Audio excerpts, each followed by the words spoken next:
একটা চাওয়া ছিল, দাবি ছিল। তার ভিত্তিতে আমরা এই এলাকার যানজট নিরসন করার জন্য মাস্টার প্ল্যানের অংশ হিসেবে এই টার্মিনালটা আপনারা জানেন যে অব্যবহৃত ছিল, আমরা সংস্কার করেছি।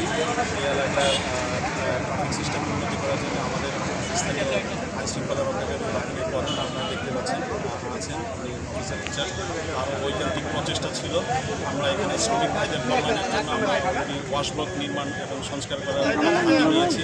তারা যেন সারাদিন পরিশ্রম করে আসার পর গোসল করতে পারে, ওয়াশরুম ইউজ করতে পারে, সেই ব্যবস্থা আমরা হাতে নিয়েছি এবং সুশৃঙ্খলভাবে থাকতে পারে সেই ব্যবস্থা নিয়েছি। আপনারা জানেন যে আমাদের উত্তর বাজার, তারপরে শক্তি মহল, আরও অন্যান্য জিরো পয়েন্টের ওই পাশে রাত্রিরা যে পরিবহনগুলো তাদের পরিবহন কার্যক্রম এবং যাত্রী উঠানোর ব্যবস্থা ছিল, সেখানে আবাসিক এলাকার মানুষজন এবং যারা স্থানীয় জনসাধারণ আছে মুসল্লি মসজিদে যায় ফজরের নামাজ পড়তে, তাদের ঘুমের ব্যাঘাত সৃষ্টি হচ্ছিল এবং বয়স্ক মানুষ যাদের আক্রান্ত তাদেরও অনেক দাবি ছিল।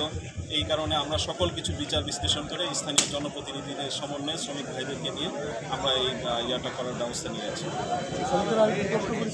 সিসি ক্যামেরার ব্যবস্থা তো অবশ্যই করবো ইনশাআল্লাহ।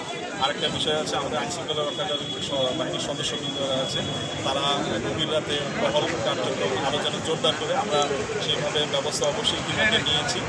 আর আমাদের এই সার্বক্ষণিক নিরাপত্তা ব্যবস্থা এনশিওর করার জন্য আমাদের আইনশৃঙ্খলা রক্ষাকারী বাহিনীর পাশাপাশি আমাদের শ্রমিক সংগঠন আছে, এই সংগঠনের বাইরের সাথে আমি গতকালকে বসেছিলাম, তাদের সাথে ফলপ্রসূ আলোচনা হয়েছে।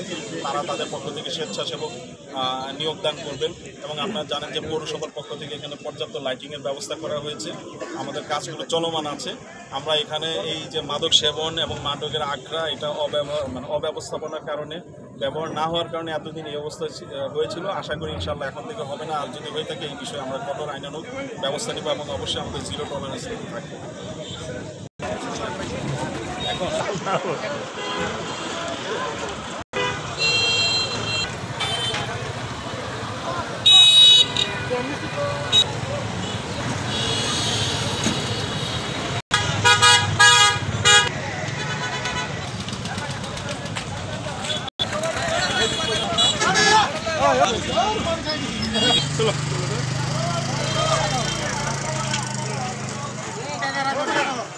চলো